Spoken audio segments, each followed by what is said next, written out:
সুন্দরবনের মধ্যে একজন লোক মৌমাছির চাক কেটে মধু সংগ্রহ করে সামান্য একটু মধু হাতের তালুতে নিয়ে চেটে খাচ্ছে। এই দৃশ্য দেখে গাছের ডালের উপরে বসে থাকা একটা বান্দর বলে উঠল, সর্বনাশ! সারাদিন আমরা এই বনের মধ্যে থাকি, এই বন পাহারা দেই, আর এই বনের মধ্যে থাকা মজাদার সুস্বাদু মধু বাহির থেকে মনুষ্য জাতিরা এসে আত্মসাৎ করে নিয়ে যায়। এটা কোনোভাবেই মেনে নেওয়া যায় না।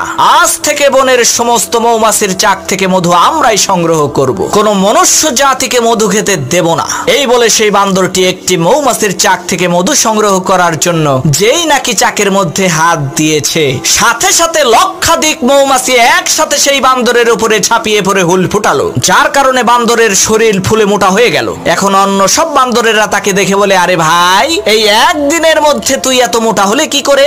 তখন মৌমাছির কামড় খাওয়া সেই বান্দরটি বলল, ভাই আর বইল না, এটা হচ্ছে আমার মনুষ্য জাতিকে নকল করে মধু খাওয়ার ফসল।